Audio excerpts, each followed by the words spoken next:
Bonjour à tous et bienvenue sur le podcast du Festival des Arcs. Je suis Adrien Rivière, journaliste au média L'ADN. L'ADN, c'est un média indépendant qui analyse les grandes tendances qui façonnent notre société et notre économie. Ce podcast est monté et mixé par Nouvelles Écoutes. Et nous allons aujourd'hui discuter du sujet brûlant de la démocratie et du cinéma. Et pour ça, nous accueillons d'abord Fabienne Sylvestre. Fabienne, vous êtes l'une des fondatrices du festival Les Arcs. Pourquoi avoir voulu cette année mettre comme thème fil rouge celui du cinéma et de la démocratie ? Alors le Festival des Arcs, déjà, c'est un festival de cinéma indépendant européen. Chaque année, on accueille en effet un sujet sociétal. Après les sujets de la transition écologique, de la santé mentale, de la place des jeunes dans la société, nous avons eu envie cette année d'inviter le sujet de la démocratie. On a même appelé cela Cinéma et démocratie aux arcs citoyens, tout simplement parce qu'il nous semble que c'est le sujet qui est littéralement au centre de la table et que le cinéma a aussi sa part à prendre dans ce débat et dans les réactions à avoir et à imaginer face au temps que nous traversons et qui s'annonce à nous. Et donc, vous avez imaginé un format extrêmement singulier qui s'appelle donc cette nuit en chalet. Est-ce que vous pouvez nous dire en quoi consiste cette nuit en chalet avec aujourd'hui 5 intervenants qui vont restituer les débats et les discussions qu'il y a eu lors de cette nuit ? Le principe, c'est vraiment de profiter des lieux dans lesquels nous sommes, c'est-à-dire quand même des montagnes absolument magnifiques, et surtout d'offrir un temps long à des gens dont nous avons passé beaucoup de temps à imaginer le casting, c'est-à-dire qu'on s'est dit que ce qui serait intéressant, c'est d'avoir des gens de toute la chaîne du cinéma, des gens qui ont aussi un lien avec ce sujet, et de leur offrir un temps long pour peut-être laisser émerger des idées qui n'auraient pu émerger si il n'y avait pas eu cette rencontre entre des profils différents et ce moment un petit peu plus long qu'une simple table ronde où finalement on commence à avoir des idées quand elle est terminée, quoi. Alors justement, le casting, nous étions 11 participants autour de la table et on a la chance de recevoir là 5 intervenants et 5 intervenantes pour discuter de ce sujet de la démocratie du cinéma. D'abord, Cyril Dion. Cyril Dion, vous êtes écrivain, réalisateur, poète et militant écologiste. Vous préparez actuellement un documentaire avec la journaliste Paloma Moritz sur la démocratie. Bienvenue. Merci. Alice Girard, vous êtes productrice au sein de Rectangle Productions et vous avez produit récemment un film, notamment celui de Christine Angot, Une famille. Bienvenue. Merci, bonjour. Thomas Petit, vous êtes directeur démissionnaire du cinéma d'art et d'essai Rudebeuf à Clichy-la-Garenne. Je dis directeur démissionnaire puisque le maire de votre commune vous a imposé de diffuser le docu-fiction Sacré-Cœur. Et donc vous nous direz tout à l'heure pourquoi vous avez refusé de le faire et qu'est-ce que ça dit justement du cinéma et de la démocratie aujourd'hui. Bienvenue. Bonjour. Jeanne Roger, vous êtes distributrice, vous avez créé la société JHR Film en hommage à votre père, qui était un homme déjà ardemment engagé pour la démocratie. Bienvenue. Bonjour, merci. Et Amandine Séminor, vous êtes étudiante en 3e année à la Cinéfabrique en section scénario. Bienvenue. Merci beaucoup. Alors, on va démarrer peut-être par évoquer un peu rapidement, mais l'état des lieux de pourquoi ce sujet en 2025 et pourquoi il est déjà extrêmement prégnant, ce sujet de cinéma et démocratie. Cyril Dion, est-ce que en quelques mots, en quelques minutes, vous pourriez nous dépeindre finalement le paysage assez sombre de l'état dans lequel notre démocratie est et dans ce paysage-là aussi le rôle que peut avoir le cinéma ou où en est le cinéma? Selon les derniers bilans de l'état de santé démocratique du monde, il n'y a plus que 28% des habitants de la planète qui vivent en démocratie, ce qui est 2 fois moins qu'il y a 20 ans.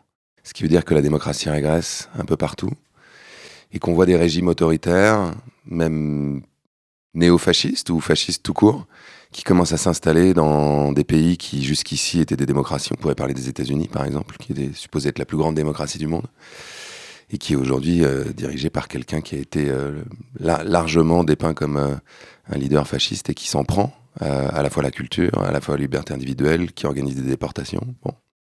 Et dans ce contexte-là, on voit bien que le cinéma a un rôle fondamental. D'une part parce que c'est le vecteur d'un certain nombre de valeurs, d'un certain nombre d'idées. Et c'est pas pour rien d'ailleurs que les régimes autoritaires s'attaquent à la culture en premier lieu, parce que c'est un espace de liberté.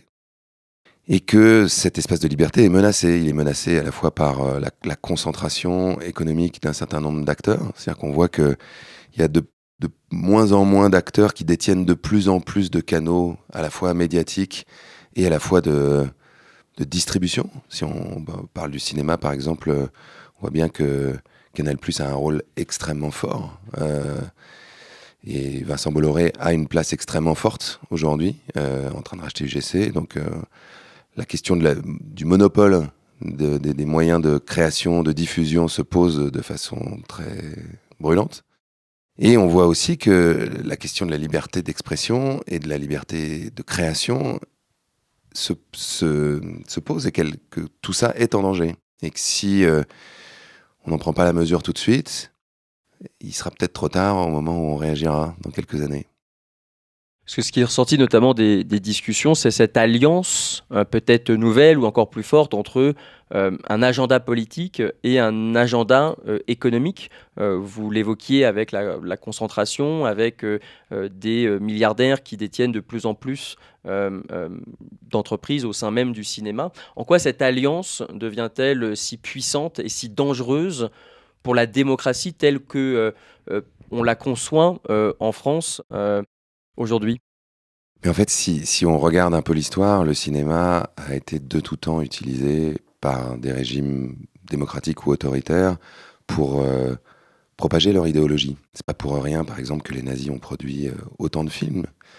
Goebbels avait, y compris pendant le conflit, continué à produire un nombre de films incalculable qui avait beaucoup de succès d'ailleurs. En 1943, en Allemagne, il y a eu plus d'1 milliard d'entrées dans les cinémas. Les bonnes années en France ont fait 200 millions, donc c'est vraiment considérable. Avec l'objectif de consolider dans la population allemande ou dans la population de l'Empire, à ce moment-là, la vision idéologique nazie. Les Américains ont fait la même chose au sortir de la guerre. Quand les Américains ont négocié les accords du plan Marshall avec les Européens, en échange des milliards qu'ils investissaient pour la reconstruction de l'Europe, ils ont demandé à avoir 60% des droits de diffusion sur les écrans de cinéma européens. Et quand le négociateur de cet accord est venu en rendre compte au Congrès américain, il a dit très clairement « le cinéma est et doit être une arme contre le communisme ». Et on voit aussi que les Américains ont une hégémonie culturelle qui a été totalement liée au cinéma, aux séries, à la télévision, à la publicité. Donc aujourd'hui, le cinéma, pour moi, est un espace qu'il faut regarder de très près. C'est-à-dire que quand la liberté est menacée, quand des régimes autoritaires commencent à s'installer, la logique historique nous montre qu'ils ont tendance à mettre la main sur les canaux qui propagent le récit collectif, justement pour que leur idéologie devienne dominante. Et quand on voit certains acteurs qui commencent à avoir à leur disposition des dizaines de maisons d'édition, des chaînes de télévision continue, mais aussi de télévision payante comme Canal+, des journaux, des organes de presse, le JDD, Paris Match, des radios comme Europe 1, mais aussi donc une structure qui est la première à financer le cinéma français, mais aussi une structure qui est un des plus grands groupes français à la fois de production, de distribution et de réseau de salles, qui est UGC, et qu'on sait par ailleurs que Vincent Bolloré a un agenda idéologique, puisqu'il ne s'en cache pas. Il dit que son objectif est de faire élire l'extrême droite. On peut raisonnablement s'inquiéter sur ce qui est en train de se produire dans notre pays. Effectivement, hier, dans cette nuit au chalet, cette inquiétude, elle était extrêmement prégnante, elle était extrêmement forte et on a essayé, vous avez essayé de trouver peut-être des pistes de solutions. Qu'est-ce qu'on peut faire maintenant dans cette situation? J'aimerais peut-être que Alice Girard, vous nous disiez finalement quel a été le point d'atterrissage, l'idée qui a émergé de vos discussions et qui pourrait être une première piste de réflexion pour effectivement contrer ce constat que Cyril Dion vient de réaliser? Oui, en fait, on s'est quand même tous rendu compte qu'il y avait un un mouvement qui allait à l'encontre de la liberté des contenus et qu'il y avait déjà une dérive qui imposait certains contenus, qui bridait certains récits et que l'absolue nécessité, c'était de conserver une grande diversité dans les récits, dans les représentations, dans les modes de narration, et que cette liberté de création, elle était encore possible grâce à notre système, qui est quand même un système, le cinéma français, extrêmement vertueux. On est le plus gros producteur mondial de films. On a un cinéma d'auteur qui est extrêmement riche et divers. On a un réseau de salles qui est incomparable mondialement. Et on s'est dit que le plus important, c'était d'avoir une démarche qui ne soit pas défensive, mais qu'au contraire, il était temps de passer à une offensive de discours, de propos, pour présenter notre modèle comme étant un modèle qui laissait la place à tous les récits. Et c'est tous les récits qui nous semblent le plus important. Donc, on a imaginé une solution constructive, positive, qui rappelle que le cinéma français n'est pas sous perfusion publique, d'aide publique, comme les gens ont tendance à le penser, et que donc ce serait ça la facilité, c'est-à-dire de supprimer ces aides publiques. On a entendu un élu du Rassemblement national qui proposait tout simplement de supprimer le CNC. Et donc, pour lutter contre cette idée préconçue, il faut absolument rappeler à quel point notre outil, il est merveilleux, il est libre et il est indépendant. Et pour ça, on veut s'appuyer sur le réseau de salles et surtout le public. Rappeler que c'est le public qui doit être prescripteur de ce discours-là. Parce qu'effectivement, ce qui est ressorti de vos discussions, c'était immédiatement cette volonté d'associer les publics, les citoyens qui peut-être ne comprennent pas toujours de la manière dont le cinéma fonctionne, est financé, comment se produit un film, qu'est-ce que ça veut dire. Thomas Petit, vous connaissez bien les publics parce que vous avez notamment dirigé cette salle d'art et d'essai à Rudebeuf. Pourquoi c'est important d'avoir ce lien avec le public? Et je le précise, l'idée que vous avez imaginée, ça serait par exemple une série de vidéos qu'on appelle en avant-séance, donc qui seraient diffusées avant chaque film et qui permettrait justement au public, comme le précisait Alice Girard, de se rendre compte de façon pédagogique de ce que ça veut dire l'exception culturelle, de ce que ça veut dire produire un film, d'où vient l'argent, comment il est financé, et donc d'éveiller les consciences à ça, et donc peut-être de ramener les spectateurs et les citoyens à bien comprendre ce qu'est le cinéma, le rôle qu'il a dans la démocratie, et donc de le défendre. Et c'est ça qui est intéressant. Et vous, connaissant les publics, pourquoi c'est important de le faire en salle ? Alors, moi, je viens de vivre une situation, effectivement, qui a fait beaucoup interroger le rôle de nos métiers et le rôle de la culture en France. Pour moi, je me rends compte qu'il y a un besoin de mieux raconter au grand public ce que l'on fait, nous, au quotidien, et comment on le fait. Voilà. Chacun a une idée de la culture, mais ce qui s'est passé dans le cinéma Rudebeuf à Clichy a provoqué beaucoup de discussions, et notamment pour certains une incompréhension de ce que devrait faire un directeur de cinéma, une incompréhension de ce que c'est que ce qu'on appelle la liberté de programmation, et puis l'encadrement de tout ça par en l'occurrence une collectivité et les pouvoirs publics. Évidemment que nous ne faisons pas nos métiers comme on l'entend tout seul dans notre coin. On les réfléchit en permanence et on essaye de les réfléchir démocratiquement. Et ça, on a besoin de le raconter. On a besoin d'expliquer au grand public, voilà, que la culture, c'est un moyen d'émancipation, que la culture, c'est un moyen d'ouverture au monde, une démarche, un voyage intime, un voyage vers les autres, et que ça permet de mieux trouver sa place dans la société et puis de mieux vivre ensemble, de manière générale.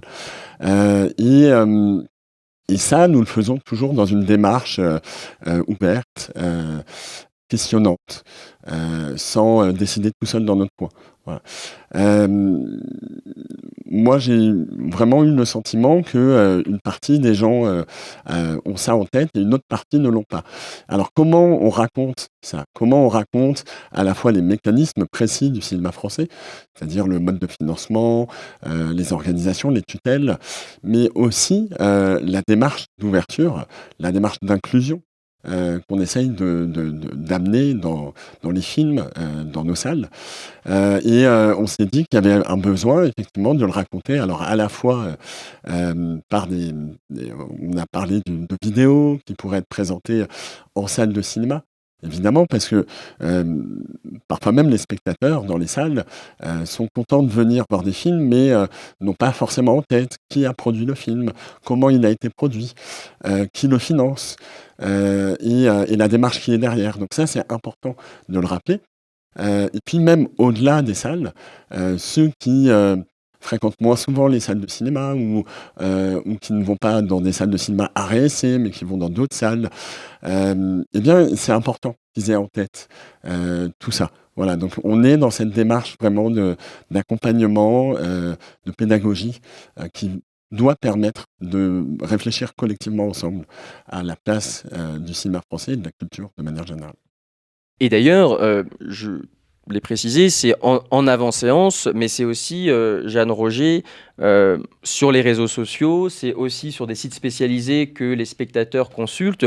Autrement dit, c'est un kit offensif pour mieux comprendre, être plus éveillé à ce qu'est le cinéma, pour aussi distribuer la parole et du coup avoir des citoyens qui peut-être peuvent s'emparer de cette exception culturelle, de ce cinéma-là, et donc puissent peut-être mieux le défendre à l'avenir face à des attaques fascistes, comme Cyril Dion le mentionnait tout à l'heure. Exactement, l'idée, c'est pas d'être les uns contre les autres, c'est-à-dire qu'il y a une tendance à parler du monde du cinéma, déjà comme si c'était un monde hyper homogène, voire un peu de nantis avec l'argent des contribuables. Donc déjà, c'est expliquer de manière très simple le fonctionnement du CNC, qui est un fonctionnement très vertueux de redistribution des recettes via une taxe qui fait que ça s'auto-alimente en fait, donc c'est absolument pas l'argent des contribuables, même si c'est de l'argent public, mais c'est pas la même chose. Mais surtout pas d'arriver en donneur de leçons avec une impression, justement, la pédagogie, ok, mais pas de donner de leçons et d'expliquer. Expliquer, certes, mais pour qu'il y ait une meilleure entente, une meilleure compréhension et qu'on puisse ensuite, ou en même temps, en tout cas, l'idée, c'est quelque chose de très transversal qui fasse que le spectateur et le citoyen, futur spectateur, ex-spectateur, peu importe, mais en tout cas, qu'il y ait une connexion entre ce qu'on doit dire le monde du cinéma. Nous, on est des gens qui travaillons, c'est notre travail, en fait, de travailler dans le cinéma. Ça pourrait être autre chose. Il y a des gens qui font d'autres travails. C'est de pouvoir être ensemble et de réfléchir au cinéma, mais à la culture, en fait, et à comment la culture est vecteur d'idéologie. Et donc, commencer par désacraliser, ou déconstruire cette idée de nantis et d'argent qui nous profiterait, pour ensuite pouvoir être dans une communauté de personnes qui ont des idées communes et qui défendent effectivement la diversité, la justice sociale, la pluralité contre les oppressions et toute forme de fascisme qu'on voit effectivement poindre de toutes parts. Effectivement, donc ce qui est beaucoup ressorti de vos discussions, c'est cette idée de grande valeur, la diversité, la pluralité, le cinéma comme art de l'émancipation. Amandine, vous êtes étudiante en 3e année. Comment ces grandes valeurs résonnent en vous en tant que nouvelle génération qui allait arriver dans ce monde-là, aussi dans cette démocratie-là qu'est la France? Comment ça résonne, ces valeurs, en vous? Elle résonne en moi, mais aussi complètement avec l'école de la Cinéfabrique qui met vraiment en avant ses valeurs à plein d'égards, parce que déjà c'est une école où il y a une parité homme-femme, il y a au moins la moitié d'étudiants boursiers. Tout à l'heure on parlait aussi de l'exception culturelle française, mais moi, il y a quelque chose qui m'a aussi beaucoup marqué dans mes études à la Cinéfabrique, c'est que dans ma promotion, il y a beaucoup d'étudiants et d'étudiantes qui viennent d'autres pays pour pouvoir étudier à la Cinéfabrique, qui est une école gratuite. Donc il y a des étudiants qui viennent d'Espagne, des Comores, d'Iran, notamment une étudiante iranienne qui est une réfugiée politique, en fait, qui a fait un film dès l'âge de 17 ans qui a énormément dérangé en Iran et qui donc maintenant et en France est étudiée à la Cinéfabrique et s'en empare pour pouvoir continuer à raconter ce qu'elle a raconté en fait, mais avec la chance qu'on a et les outils qu'on a à la Cinéfabrique. En ce moment, il y a une de mes camarades qui est en train de tourner un film aux Comores avec les moyens de la Cinéfabrique pour raconter sa jeunesse aux Comores. Enfin, voilà, tout ça pour dire qu'il y a vraiment cette possibilité-là de s'emparer de cette chance qu'on a quand même en France et dans cette école pour pouvoir raconter. Et donc, que je pense qu'on a beaucoup de choses à apporter sur cette diversité de points de vue, d'univers, mais que ça reste aussi, comme vous le dites, un peu inquiétant. Et on est inquiet aussi parce que ça reste une école fragile qui a un statut associatif, qui est largement subventionné par l'État. Donc effectivement, on sait très bien que selon qui est au pouvoir, on n'est pas à l'abri. Donc c'est vrai qu'à la fois on est très optimiste, et je pense qu'on peut rajouter à tout ce qui a été dit ici de l'optimisme de notre génération qui arrivons avec tous ces récits, mais en même temps il faut qu'on arrive dans un secteur du cinéma qui continue à fonctionner aussi bien, on l'espère. Voilà. Cyril Dion, ces valeurs qui ont été mentionnées, en quoi elles constituent d'abord un front contre l'antifascisme, et comment finalement, et ça c'est aussi beaucoup ressorti des discussions lors de cette nuit en chalet, comment finalement ne pas tomber dans le discours qui est celui de la rentabilité économique, ou qui est celui peut-être parfois du procès en inutilité du cinéma, c'est-à-dire à quoi ça sert d'avoir des films financés par l'argent public, est-ce bien nécessaire dans la situation dans laquelle on est? Pourquoi est-ce si important finalement de s'attacher, quand on est une démocratie et qu'on veut s'attacher à cette bonne santé de la démocratie, s'attacher à ces valeurs, pourquoi c'est si essentiel? La réponse est dans la question presque. Mais non, il me semble que ce qu'on a tendance à appeler la culture de façon générale, et le cinéma en particulier, c'est ce qui nous permet de nous mettre à la place d'autres êtres humains qui ne sont pas comme nous. Enfin, que ce soit le roman ou le cinéma, et particulièrement le cinéma d'auteur, c'est une façon pour nous d'avoir accès à la diversité du monde, de nous mettre dans la peau de personnes que nous ne rencontrerions jamais, et donc de développer des qualités d'empathie, de pouvoir embrasser l'humanité de façon plus vaste, et de développer en nous une forme d'humanité. Donc quand on a tendance à réduire ces récits-là à une fonction purement économique, qui est de faire des machines à cash, quoi. C'est-à-dire d'avoir des films qui sont là pour simplement remplir les poches des actionnaires qui les ont financés, on met complètement de côté ce qui est l'essence même d'une démarche artistique. On est là, théoriquement, quand on fait du cinéma, on appelle ça le 7e art. C'est pas une activité commerciale. C'est d'abord et avant tout une activité qui donne une sorte de supplément d'âme aux êtres humains. Et dans un moment, justement, où la démocratie est menacée, où la diversité est menacée, et où le récit collectif est menacé d'être repris en main, nous, on a le sentiment qu'il faut faire front, qu'il faut parler, on est beaucoup à avoir le sentiment d'être dans une période qui ressemble un peu aux années 30 au XXe siècle, avec la catastrophe qui est en train d'arriver. Et donc, est-ce qu'il faut regarder ça en gardant les bras croisés et en se disant « Non, mais je préfère ne pas prendre parti parce que je ne veux pas parler de politique, etc. » Ou est-ce qu'on considère qu'il y a des choses qui sont essentielles, qui sont nos valeurs, qui sont par exemple la liberté, qui sont menacées, et qu'aujourd'hui on doit le dire, et qu'on doit dire « Nous tenons absolument à vivre dans une société démocratique, dans une société libre, dans une société où la création a une place fondamentale et où la création est libre. » Donc il nous semble que un maximum de professionnels du cinéma français ont besoin de prendre cette position et de faire front ensemble aujourd'hui. Alice Girard. Je voulais ajouter que cette histoire de rentabilité économique, elle oublie quand même le plus important, c'est qu'on est dans une industrie du prototype, et que l'idée qu'aime déployer le Rassemblement national, qu'il ne faudrait naissent sous une forme d'eugénisme que les films qui feraient des entrées. Je pense que ça, c'est la pire des recettes parce qu'elle est complètement illusoire et que justement, défendre le système de la diversité et que tous les films puissent continuer à se faire, tous les regards puissent continuer à être défendus, c'est aussi là qu'on rencontre la rentabilité économique. Le cinéma est rempli d'exemples. Si on prend juste dans les mois précédents, et c'est d'ailleurs une ancienne étudiante de la Cinéfabrique, 20 Dieux de Louise Courvoisier, sur le papier, aucun élu du Rassemblement national ne le rangerait dans la case des films qui feraient des entrées. Et pourtant, ça marche très bien. L'histoire de Soleiman de Boris Lochkine, c'est un autre exemple d'un film qui, a priori, est un récit qui pourrait être condamné aujourd'hui par les idées du fascisme, et pour autant, il rencontre un public très large. Et donc, c'est des films qui sont rentables économiquement.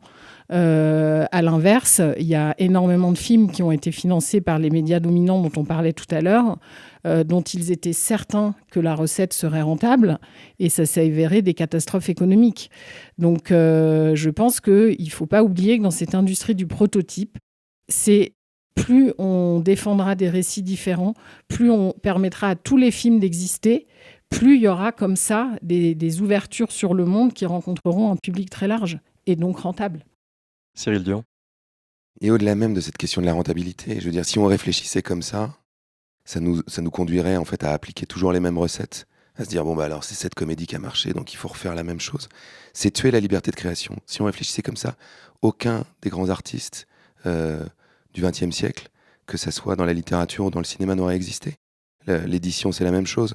On sait très bien que c'est les 10% de livres qui rencontrent un grand succès, qui permettent de financer les 90% qui se vendent moins, mais qui sont pour autant nécessaires. À ce compte-là, Virginia Woolf n'aurait jamais existé. Elle vendait pas beaucoup de livres, Virginia Woolf. Et pourtant, aujourd'hui, c'est une des autrices majeures du XXe siècle. Si on avait réfléchi comme ça, il y a plein de cinéastes, d'auteurs qui n'auraient jamais vu le jour. Enfin, vous le voyez très régulièrement, des films qui ont des prix internationaux, des Palmes d'Or, des Lions d'Or à Venise, etc. C'est pas les films qui font le plus d'entrées. Et pourtant, c'est des films qui peuvent changer notre vie. C'est des films qui peuvent nous transformer. Parce que il y a quelque chose qui va s'adresser à une partie d'entre nous. Et on considère que si un film peut faire ça, même ne serait-ce que pour quelques milliers de personnes, ça vaut la peine qu'il existe. Thomas Petit. Oui, on est aussi dans cette démarche dans les cinémas à réessai de faire des choix de programmation. Et dans ces choix, évidemment, on a en tête l'idée d'emmener les publics vers des découvertes. Ne pas donner toujours que les films attendus et les films les plus visibles, mais de leur proposer des films soit coup de cœur, soit dont on pense qu'ils seront précieux pour les publics. Et ce travail d'ouverture, il est vraiment à la base de ce qui nous anime. Voilà. Moi, je précise que le cinéma Rudebeuf de Clichy-la-Garenne est un cinéma municipal. C'est-à-dire que c'est un service public. Et donc, en tant que service public, on peut se poser la question, est-ce qu'il doit être rentable ? Voilà. Est-ce que ce cinéma, ou la culture de manière générale, n'est pas un besoin fondamental qu'on a, qui est à transmettre. Il y a aussi un versant du cinéma qui est important de garder en tête et que les cinémas à réessai, entre autres, travaillent beaucoup, c'est l'éducation à l'image. L'éducation à l'image, c'est de la maternelle au lycée, former les publics de demain, à la fois à la découverte des images, et puis à la découverte des films et la découverte des salles. Voilà. Tout ça, ça demande un appui politique. Tout ça, évidemment, il faut que tout le monde se rappelle les enjeux et en quoi c'est un besoin essentiel pour la population. Et c'est là où on voit effectivement que la bataille culturelle, on l'entend à travers vos témoignages et vos mots, est lancée, elle est déjà là, et donc il y a des territoires de combat, et c'est éminemment politique. Là-dessus, la dernière idée de ces vidéos qui pourraient encore une fois être diffusées en avant-séance, mais également sur les réseaux sociaux, relayées, et puis sur les sites spécialisés, c'était aussi, peut-être à plus long terme, de créer une instance démocratique avec tous les métiers du cinéma, comme cette nuit en chalet a permis de le faire, pour précisément peser sur le cadre législatif, pour avoir un impact politique important.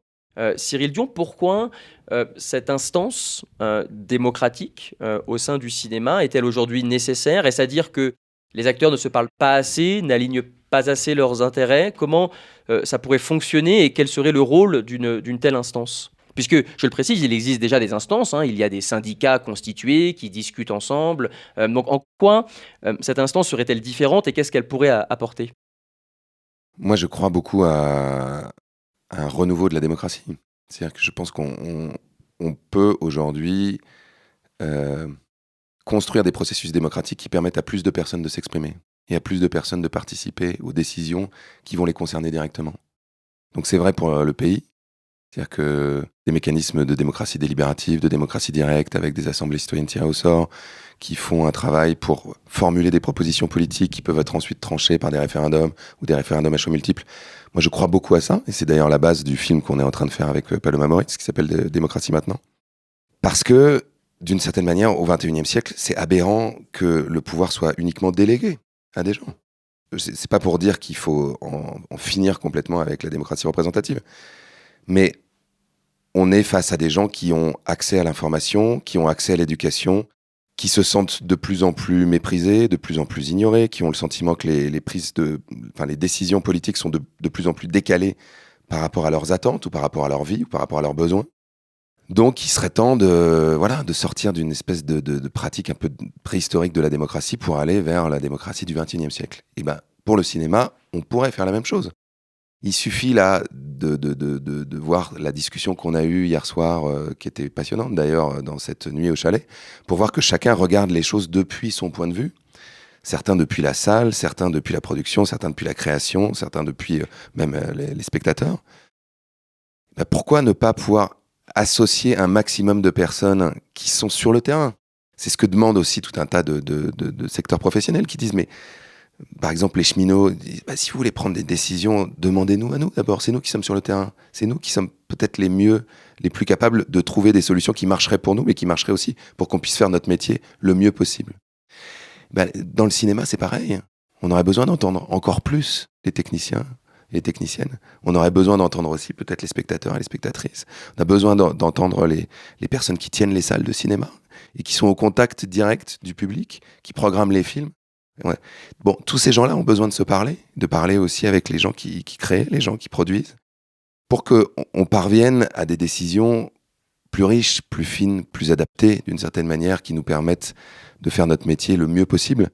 Et puis, on a besoin, là ça rejoint à ce qu'on disait tout à l'heure, de se structurer pour se défendre. Parce qu'il y a un certain nombre d'acquis qui font que le cinéma français est un modèle unique au monde, ce qu'on a tendance à appeler l'exception culturelle, qui sont en danger.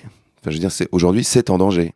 C'est pas pour rien qu'on a des réalisateurs et des réalisatrices du monde entier qui viennent en France pour faire financer leurs films et qu'on a une telle diversité de films, mais aussi, comme on le disait tout à l'heure, de salles de cinéma. C'est parce que ce modèle est précieux. Et donc, il faut qu'on ait des gens qui soient capables d'aller faire du lobbying auprès des parlementaires, des responsables politiques, pour leur expliquer à quel point c'est précieux et à quel point détruire tout ça aurait une incidence sur le long terme qui serait désastreuse. Précisément à l'endroit de cette instance, de nombreuses discussions ont eu trait à savoir finalement quels pourraient être les éléments qui pourraient être discutés dans ces instances. Ça a pu être le sujet du plafonnement des revenus et des inégalités de revenus des acteurs, des actrices, des réalisateurs, des réalisatrices. Ça a pu être l'implication des techniciens et des techniciennes. Alice Girard, en tant que productrice, Jeanne Roger en tant que distributrice.